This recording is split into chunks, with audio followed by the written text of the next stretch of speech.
Welcome to Adjusting to Six Figures. Two best friends that turn their lives around, professionally and personally. So if you're looking to change, we tell it like it is, with no bullshit. Shut up with the excuses and make something of your life. Let's do this. This is Adjusting to Six Figures. And here are your hosts, Jeremy Rettig and Chris Stenley.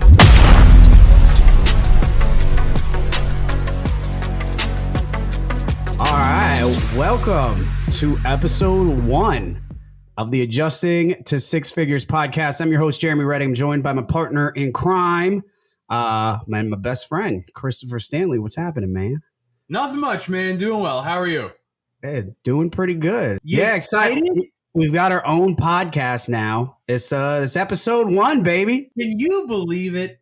2 idiots from New Jersey have their own podcast, huh? Insane. It's insane. So for the listeners that are tuning in, they're probably thinking to themselves, these guys, this is their first episode ever doing any sort of podcast, but that's not exactly true. This is actually probably like episode number legitimately to like 10, 6 or 7, something like that. So we actually already had a podcast. It wasn't called the Adjusting to Six Figures podcast. It was called the AdjusterCast podcast. We created a podcast surrounded by our profession. We're independent claims adjusters. In other words, we're freelance claims adjusters.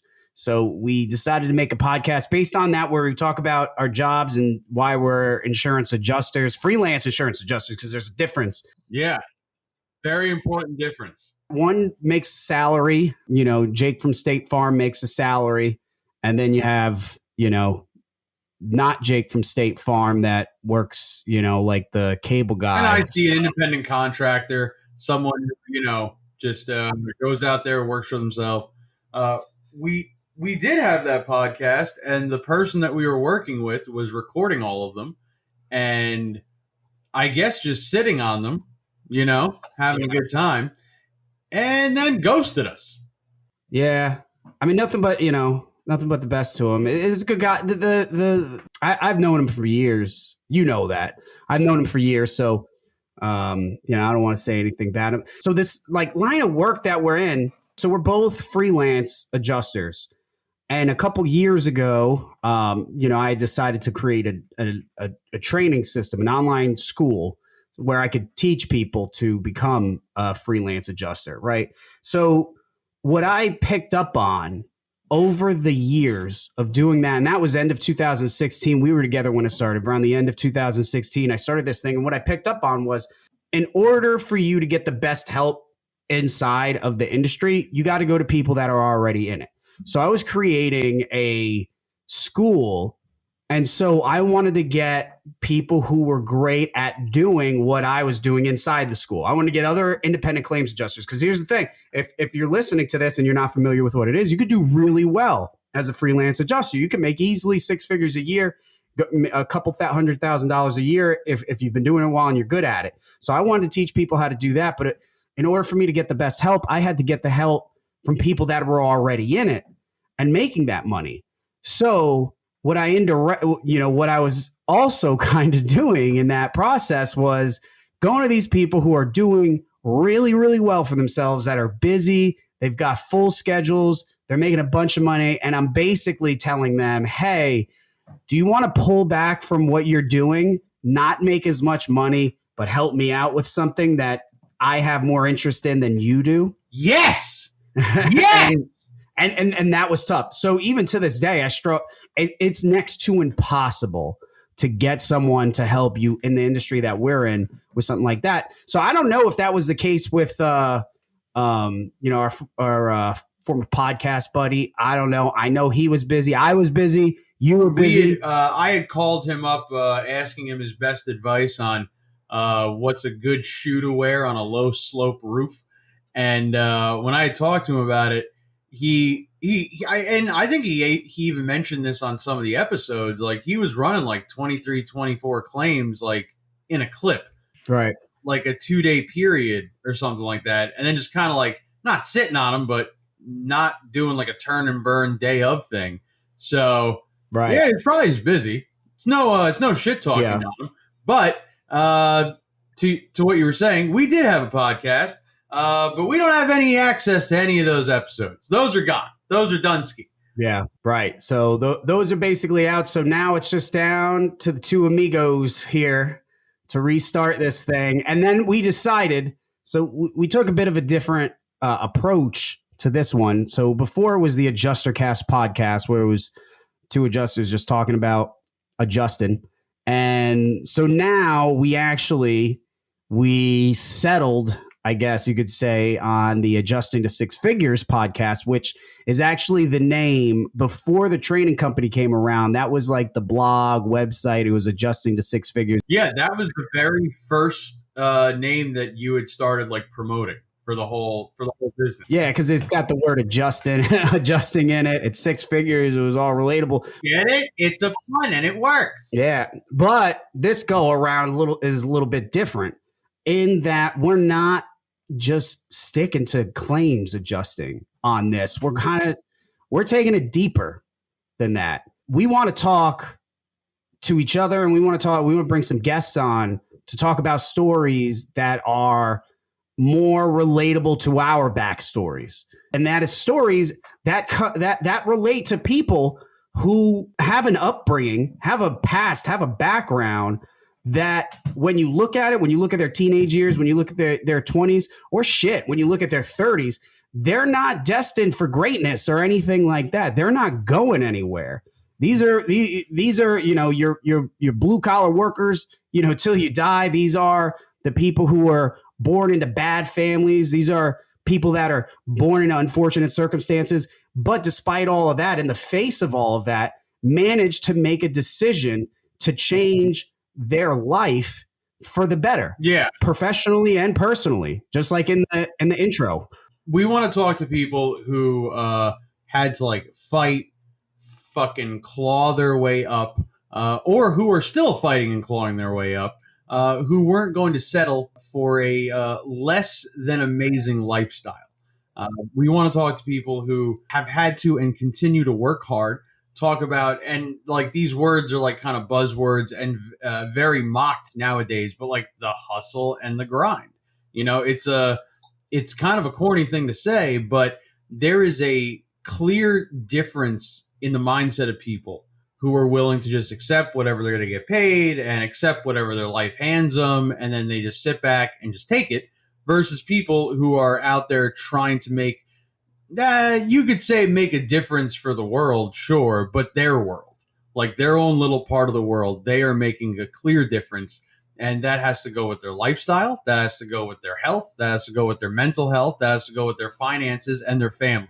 And we want to talk to those people, and we want to let you guys know about how we have kind of changed and transformed over the last, I would say, collectively 10 to 12 years. Jeremy definitely has a much more solid consistency of changing, whereas mine has been a little bit more recent. Right. Well, yours is more recent, sure, but I'd say that your change, and we're going to get to that. We're going to do another episode that's just about all of us. I mean, I'll be honest, I hate talking about myself. I've done it so often. I love it. I love talking about myself. Oh my God. I bask in it. Yeah. People think that they see me online and I've done other podcasts too, guests of other podcasts. I've been interviewed and everything like that. And, on the outside from a spectator's position, you see the website, you see my face on there, you see me on the bits that I do on social media and the interviews, and people just assume that I kind of have this, I guess you say a narcissistic thing about me. Yeah, absolutely. The unfortunate thing is when you do an online business and you're selling a product, right? And you're selling that product yourself as a person, you're not selling it as a company, you're selling it as a person. Like I have Adjuster University. And in the very beginning of that, when I started, I don't know if you've ever picked up on this, but in the very beginning of Adjuster University or Adjusting to Six Figures, whenever I started like putting out learning material, started putting out courses, I was selling it as the company. I didn't want to sell it. I felt weird. I felt like an imposter when I put my name on it. I didn't really want to like make this about me. And to me, it wasn't about me. This was about my company that I was building. It was about the company. It was about everybody that was helping me. And so I stuck with it at that. But then as time progressed, I learned that, yeah, sure, people are going to buy things from companies. We do it all the time. We go out, we get a Diet Coke. We're buying from the Coca-Cola Corp, right? People buy products from companies all the time. And right now, in that same space, in the insurance adjuster training, independent adjusters training space, it's all mostly other people buying material, courses, what have you, from companies. But I discovered in the process of doing that, when the ways I was marketing this through social media, that most people didn't want to buy from a company. Most people wanted to buy from other people. And I learned that people buy from people. That's the most powerful way to buy something, is when you sell something yourself. You're not selling behind the guys, behind the curtain, right, of a company. You're selling it. That's me. My name is Jeremy. This is what I do. This is what I can help you with. Not, this is my company. This is what they can do. And if they can't, well, don't yell at me. It's the company thing. It's people buy from people. So then I started to transition that to myself, make that about myself. Now it's Jeremy Reddick. It's me. And then because of that, people want to, now you see my face. Now you see the name. It's all about me. It's all about me. I hate it, man. I don't know how you like that stuff so much. I like just bragging about myself. Okay. Stroking my own ego. But I'm actually surprised that what you found was that people were buying from people more often. Because when I'm buying something, I'm always, anything online, I'm always very weary if it's coming from a person. Like if I see a person selling a product and it's based off of that person, like unless it's like even with like celebrities, if they're endorsing a product or they come up with a product, I'm immediately like, this is bullshit. Like I just don't trust it. I always want a company name behind something, but the company has to be a company that I've heard of, or at least a company that has an impressive website that I'm going to be like, well, it seems like they know what they're doing. They've got a good web designer, so they have to be a credible company. Exactly. Yeah. Look, it's like formatted correctly. You got the borders and like the links work. The fonts aren't too. Yeah. But I mean, I guess like from your statistics, clearly I believe you. It's just that is an interesting fact. And no, I didn't even notice that at first you were selling it as the company. Now that you mention it, yeah, that makes sense. That is exactly what you were doing. And then, yeah, over the last few years, it's definitely taken off to where it's like Jeremy Reddick, face Jeremy Reddick. Jeremy Reddick's doing this by the, man. I mean, and I guess that kind of goes into the whole point of the podcast is like whatever is working, like figure out what works best to enhance your life, which is definitely what you've been doing 100%. We're going to follow this episode up with a couple interviews just so, listeners that may not know about me so much, may not know about you so much, can learn about our background and, how we adjusted to six figures. And when we say six figures, I want to make it clear, we're not really just focusing on a six-figure income, right? Not at all. I started this whole I sell products and it's got six figure in it, but I want to make it like clear before you get the wrong idea. When we talk about six figures, we're not talking about your tax return, not talking about how much money you really pulled in a year. We're somewhat talking about how much money you pulled in a year, but it's a bit more than that. It's about the lifestyle that you live. Are you living a 5-figure lifestyle? Or are you living a 6-figure lifestyle? Or shit, are you living a 7-figure lifestyle, 8-figure lifestyle? That's it. But listen, we're not on that level just yet. That podcast is yet to be made. But right now, we're living that 6-figure lifestyle. We're not trying to live that 5-figure lifestyle. Most people are living that 5-figure lifestyle. If you're living that 4-figure lifestyle, I got nothing for you right here. If you're living that 5-figure lifestyle, this is about figuring out what changes you need to make today in order for you to get to that next level, to get to that next fee tier, to get to that 6-figure level. And that doesn't just come to getting a new job. That doesn't just come to selling the shit you got in your house. That comes to making lifestyle changes. You might get a job that's a little over 6 figures a year and you feel like you're at 6 figures, but you're not at 6 figures personally. You're just at 6 figures financially. And that is a huge part of I want to make that clear is like that's where I come in. I'm financially I'm at about a 5.5 figure. I'm adjusting to 5.5 figures, right? Like that's where I'm at currently. I'm hitting 6 figures here and there. It's all over. But I will say over the past 2 years, my lifestyle with how I treat myself, how I treat other people, what I expect. And by what I expect, not for me, but from me, and what I expect to provide other people is in the 6, 7, 8 figure range. So like Jeremy just said, this is not about, like we're not here to teach you on how to make a fuckload of money quickly. This isn't like a Gary V, Tony Robbins seminar. Like we're here to discuss, bettering yourself. And part of bettering yourself is financial. Right? Like if you're like shit financially, if you're hitting 4 figures and you're happy, I would like you to make a podcast. I want to hear what you're doing because that wouldn't work for me. What are you doing? You got a secret, right? But yeah, I want to double down on what Jeremy's saying. This is not to make you rich or flaunt whatever things we have. We're here to like kind of just glorify consistently making yourself better, consistently not settling for whatever it is you have right now. How can you get to the next step? How can you step up and keep stepping up? And again, it goes not just into finances, but it goes into what you expect from yourself and from other people. Right. Now, let me ask you a question. You know, we're in the same business. The first year that you went, you hit 6 figures that first year, right? Yeah. The first year the first year I hit just under. I hit like 97 or 98, and then the 2 years after that skyrocketed. Oh, they did. So you were over 6. You were over 6. I was over the first. Yeah, like I was over 100,000. The 2 years after that. Then the 3 years after that, not so much. Not so much. Not so much living in LA doing production assistant work. Right. You're a PA. PA in Hollywood, baby. Yeah, I was a PA and not the public adjuster VA. Right. So let me just play with this idea here. So to kind of paint the picture, when we talk about the 6-figure personal life, the 6-figure professional life. So you hit a point, I got you. We'll talk about it more on your podcast. But yeah. Let's not get too, let's leave a little meat on the bone. But you got into I got you into this business and you got in the business. So that first year you almost hit that 6-figure mark financially. You hit that 6-figure mark financially.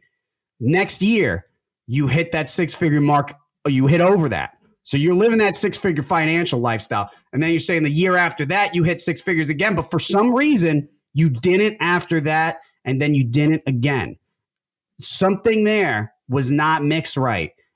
And you know what that problem is. And we're going to get into it. You got Chris here. He's got a juicy comeback story. But Chris went down. And the reason why he went from 6-figure financial to not 6-figure financially is because he was not there. He was not emotionally 6 figures. He was not personally 6 figures. He was not there. Not at all. I was 1 figure. I was $1. $1. You were not sustainable. You're where you were mentally. You were not sustainable. It was not a sustainable way to live. So you might have been doing well in the bank. You were bringing in money. But if you don't have your head right, you don't have the personality, if you've got demons that you're fighting, if you got other issues going on in the background that's taking up all that space in your head, man, and you're not living an emotionally 6-figure lifestyle, that financial part's not going to be sustainable. But what I could tell you is this, and I stand behind this. I'll say this all the way to the moon. If you've got that 6-figure personality and you're just not making the money, you just need a little guidance. That's all it is. You just got to figure out what you're doing wrong in the financial part because you have the emotional fortitude to do it. You have the personality to do it.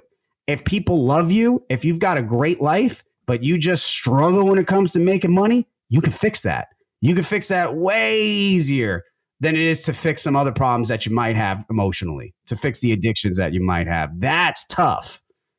I want to double down on that because for a while, like my whole life up until I would say up until you got me into adjusting, I thought the idea of like, well, the money's never going to come because, because corporations are keeping us down and like, like I'm never going to be able to get this, yada, yada, yada. And then I thought anyone who had it was just lucky, but I could tell you that finances are literally the easiest thing to fix.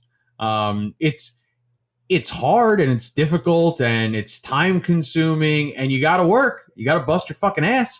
But it's the easiest thing to tackle. Well, first, it's the easiest thing to identify. Like right off the bat, it's the easiest thing to go, oh, my finances are fucking dog shit, right? Like that's number one, easy to identify. It's hard to identify what your character flaws are. It's hard to identify what's keeping you from whatever it is that you want.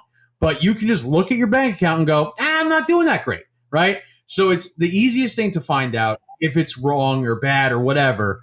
And then it is the easiest thing to fix. Because like Jeremy said, there's a proven path for every job, career, interest for you to make some money on. It just depends on how much work you're willing to put in. And going off of that, the amount of work you're willing to put in, I would say, is directly correlated to your emotional and mental well-being.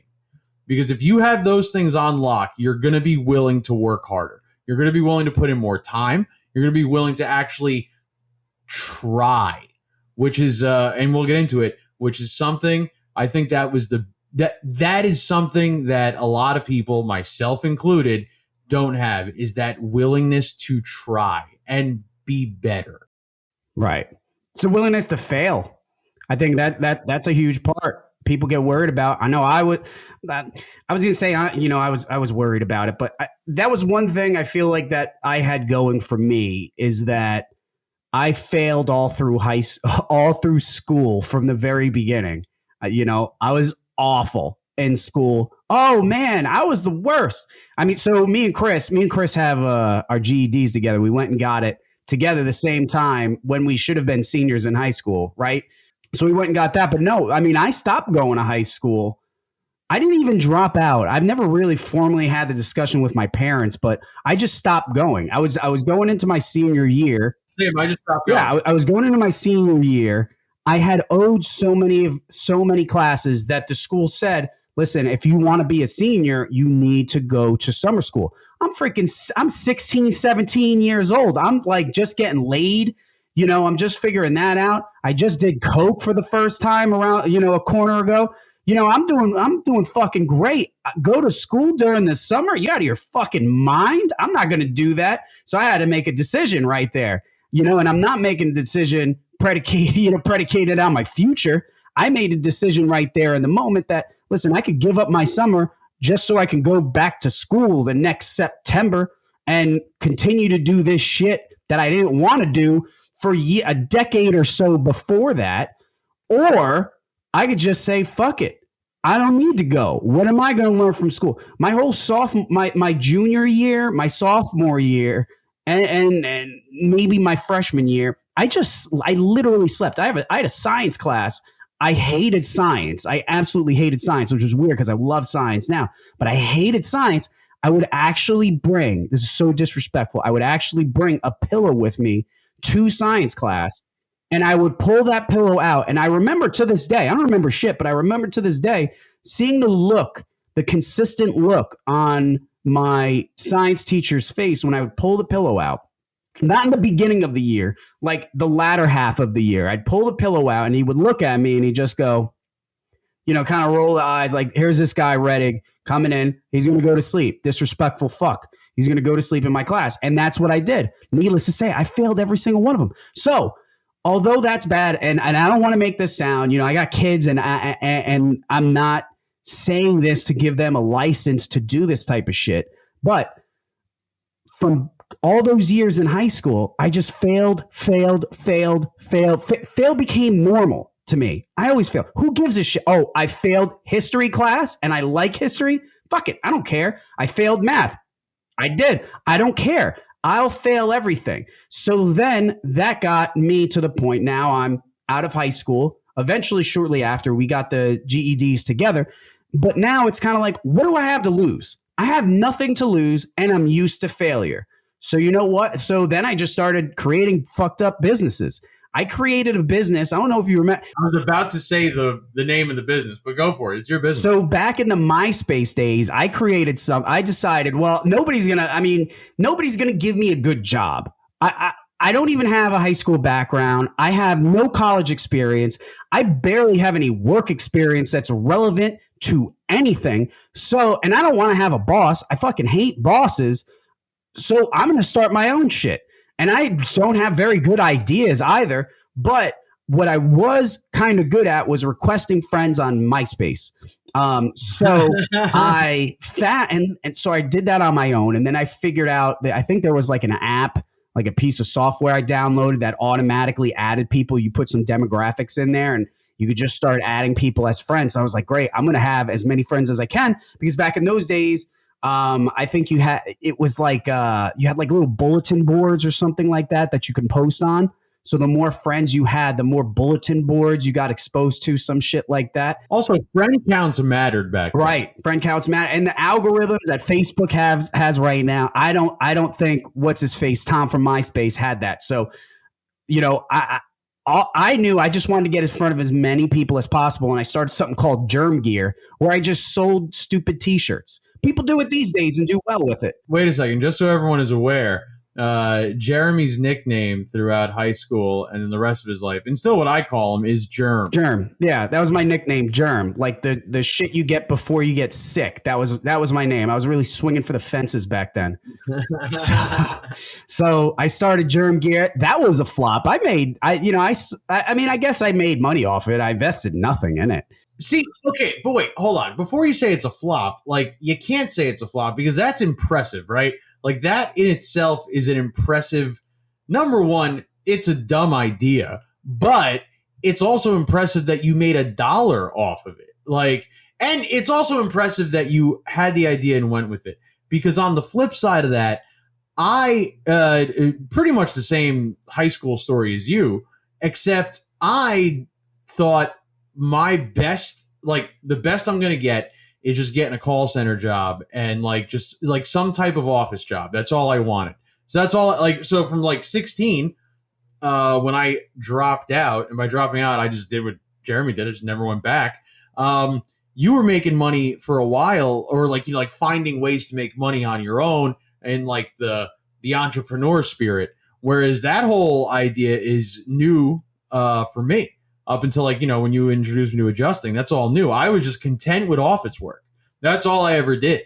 It's interesting because you at a very young age showed that idea of entrepreneurship is what you're probably going to end up getting into. And it is what you did. I felt like I didn't have a choice. Here was the other thing behind that is, like you, I didn't have that much money growing up.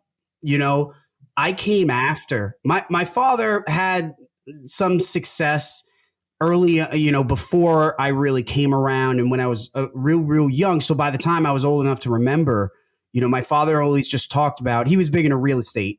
He had, I think 13, 14 buildings, something like that. He was kind of going up. He was doing okay for himself and then lost it all. And then that was around when I was young. So for all I can remember, it's just my father talking about getting back into it. Oh, we're going to be fine, Jer. We're going to get back into it. I'm getting back into it. We're going to be fine. I'm going to buy you whatever you want, and all this, and filling me up with all this hope. And then years go by. Now I'm a teenager. Now I'm a bit of a dick. And now I'm looking at my father, who's still saying the same thing that he's been saying for the last 10 years. And now I don't have a background. I don't have anything like that. So now I'm thinking no one's going to hire, I don't want to get a job and make, shit. Although I took them, I don't want to get a job with a salary. I never had a job, one single job with a salary. I always had, for the most, no, it was never hourly either. I mostly had jobs, bartending, waiting tables, something like that, where I had a little bit more control over the amount of money that I was making. That's what gave me a little bit of freedom there. But to get back to the businesses and what holds people back is being the failure thing. So I didn't care. I didn't care if I failed. If Germ Gear, I made nothing off Germ Gear, whatever. I'll do something else. And that's what I did. I ended up doing, now this was a legitimate flop. I had a few solid failures. I did a cell. Do you know I did a cell phone company called Chubby Fingers because I thought it would be good. I thought it would be good if I bought and sold cell phones. Now, this is like back in the day, like before flip phones. I wanted to buy and sell large cell phones. And my idea was because the large cell phones back then were, obviously priced more. And I wanted to sell those to people who had big hands. Because I figured who has to buy big phones? Well, people with big hands. Let's call it Chubby Fingers, cell phones. That went nowhere. Failed. You fucked up because you didn't do the alliteration, bro. You should have went with Fat Fingers. And Fat Fingers. I bet that would have taken Fat Fingers. Hell yeah. Yeah, I did that. I scalped tickets. I tried to resell tickets, and this was the most expensive failure. I ended up buying a bunch of tickets to different events and reselling them online until I ended up getting burned on Paul McCartney tickets real bad. I had listen, it was a whole thing, man. I bought these Paul McCartney tickets, right? I had a pre-sale access, and I waited up, I think, like as soon as they opened up, and I bought these tickets. It was like third row. I was living in Florida at the time, and the event was where the Washington Redskins at that time used to play, right? I forgot the name of the arena, but at that time it was the largest arena, the largest stadium in the NFL, right? So I had access. I bought 12. I bought 12 of these motherfuckers, and they were like, I think like $800 a piece. I had a credit line. I was like, I'm going to double down on these. This thing's going to sell out. It's going to be a huge event. I'm going to have all these tickets, and I'm going to resell them. And, I'm going to make a nice penny off them. So I bought all these tickets. I managed to sell some of them, but then I was selling them on eBay. eBay pulled the auction down for shill bidding, which they were 100% right. And if you don't know what that is, shill bidding. You got shut down by eBay, bro. Right. Shill bidding is when you put an auction up, and you put a regular auction up, and then you have your buddy or somebody who you're close with bid on that item, not to win, but just to drive the price up. Because I wanted to make sure that, I made a buck off it. And they caught you like immediately? They caught me soon enough before they caught me a day or like a day before the auction ended. So here I am a couple days out, like 2-3 days away from the actual event. And I think I had all the a handful of these auctions completely get deleted. I had no choice at that point. I called out of work at the restaurant I worked at, and I stuck my ass in the car, and I drove all the way to Andover, Maryland, I think it was. I had to drive all the way there, about 12 hours, to actually physically scout these tickets out and try to make my money back. And I took a huge loss. I lost a couple $1,000 off that. Anyway, but to wrap up my failure, that's it. So that right there, that's an endeavor that other people just won't do because they may lose that $1,000. They may lose the $2,000. They may have to call out of work and drive up there and hope that their car freaking makes it. But it's not that I didn't care of that happening. Of course, I don't want to lose money. I think I was either serving tables or I might have been graduated to bartending at that point. I don't even know. But I understood that there was a risk involved. But what are my options? My other option is to just make a couple $100 a week waiting tables. I want a big steal. And you know what? That was, I had to be at that point about 19, I'd say, something like that. I'm 33 now. You think I think about that $1,000 I lost? I don't think about that shit. I don't think about the money I lost. I think about the money that I didn't gain. That's the big thing that people need to think about. It's not about the money you lose. It's about the opportunities. Yeah. Yeah. Like the money that you're leaving on the table. You're going to lose money your whole life. Doesn't matter how successful you are. Doesn't matter your tolerance of fear. You're going to lose money every day of your life, one way or another. But the things that you don't want to miss out on, the things that you don't want to lose are opportunities, because those do not come. You get opportunities to lose money all the time. I've gotten a dozen so far today. I bet you have too. How many opportunities did you get today?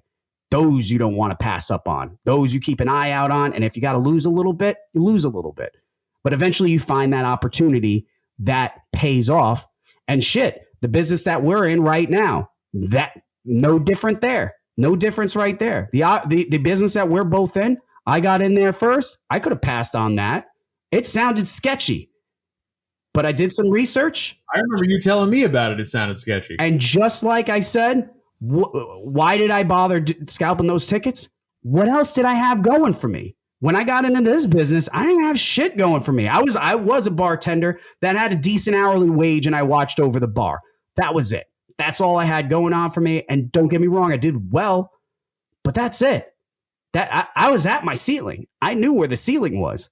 What could I do from there? Get a better job? Maybe make a couple hundred. I'll bring this up, and I'm not gonna get too much into it because that's for like later episodes. But on the most on one of the most recent deployments, I was hesitant to go. I was like, I kind of got something good going here. I got a little bit of, like. For the listeners, could you explain what a deployment is? Are you a Marine? Yes. Stolen valor. I'm a Marine. I fought for this country. I'm a 9/11 first responder. No, I'm not.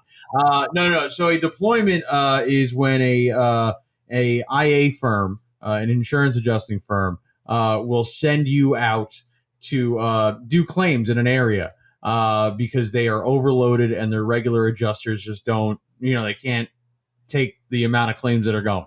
So an IA firm will send you out and they'll stock you up with a fuckload of claims. And, most of the time, sometimes, it will take a hit, but we'll talk about that later. But anyway, I got an opportunity to go out and make possibly a bunch of money. And it ended up that I did. And it was great. But at first I was hesitant to go because I was like, like if I lose out on this money that I'm going to have to drop, which sadly I didn't have to drop because Jeremy over here fucking floated me for a while. If I lose out on the money, then I'm going to lose out on that money, and that's scary, and there's a lot of fears around money, which I think we should talk about in later episodes. But I remember the words that you told me were the same words you just said, which was like, what do you have to lose? Like, what do you got going on there? And I was like, yeah, you're right. I'm just going to go. You can comment on this. What I feel like people are afraid to lose is complacency. I mean, you are complacent, and there's enjoyment from being complacent. There's less worry. Things are simple. Well, I think what you're misconstruing. Now, you could say complacency, but I think a better word is security, because there's security in whatever you have right now, right? Like a lot of people, like because you're right, it is. I think what it is complacency versus what it is actually thought of by the person as security. I agree with that. If you have a job where you're making let's say you're banking $1,000 a week or something, right? And it's not a career choice that you love, it's just a job, and you're getting $1,000 a week. You're getting $1,000 every 2 weeks, right? Not a lot of money, not that great, but it's something you can rely on. It's going to pay your bills, and you're going to have a roof over your head. And people are afraid of that because, again, and this is why I do want to talk about the fear of money and how much just uncertainty there is over it, and how we don't look at money as a tool. It's looked at as a resource that can really make or break our lives. But I think that people are afraid of losing that security because immediately, and I do this 100%. If I don't have enough money in my account, right? If I don't have that bare minimum that I have in my head construed as the only amount that is acceptable, once it goes below that bar, I immediately go to the worst possibility, the worst outcome, right? The worst scenario. Worst case scenario, I'm going to be homeless tomorrow. You know what I mean?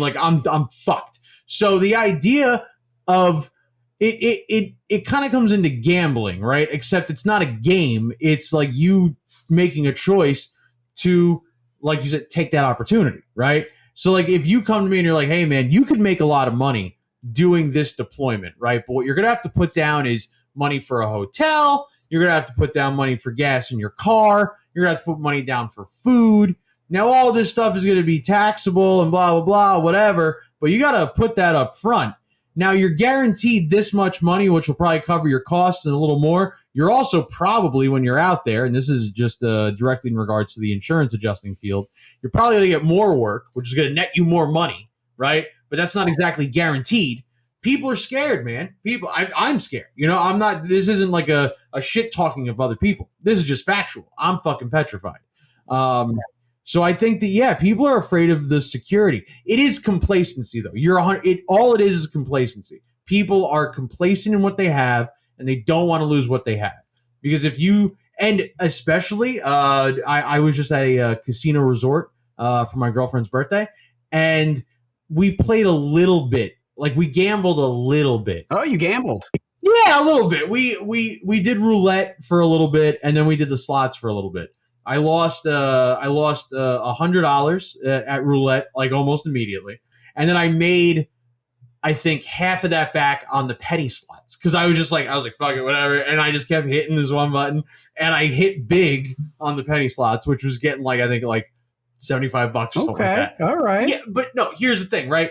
I have and we'll get into this, I have a lot of addictions, I got a lot of vices, I got a lot of problems. Gambling's not one of them. If you tell me, hey, you could make $5,000 if you put up this $1,000, I'm going to tell you to go fuck yourself. I'm going to keep my $1,000 and I'm going to go to a nice steak dinner. I'm not fucking doing that, and I'm not doing that in regards to gambling and, poke, whatever, right? However, and I'll say this, I hope that this first little episode doesn't come off as me just like verbally filleting you, but I will say that I am willing to put up money for, like you said, opportunities way more nowadays than I was, than I was even a year ago. Right. I think, and just hearing you say that, it makes me think of something we've been saying to each other for years. And it's out of all the, movie quotes that we toss around to each other and silly quotes, there's one thing that we constantly throw back at each other, and it makes me think about it, and that's just being happy to be working. Happy work. We have this thing. Maybe it'll catch on. Hashtag happy to be working. Whenever you find yourself complacent, it's a good time to say, just happy to be working, man. Like, whatever. I'm just going to be working. Not going to pay attention to anything else. No opportunities. I'm just going to clock in and clock out. I'm just happy to be working, man. I'm not looking forward. I'm not trying to advance. I'm not trying to accumulate. I'm just happy to be working. And I think that is the biggest flaw that somebody could have. That is the worst thing, I feel like, to be happy about. I 100% agree Just with you. Being happy to be working is the worst. And here's why. Because I'm not just I'm not happy to be working.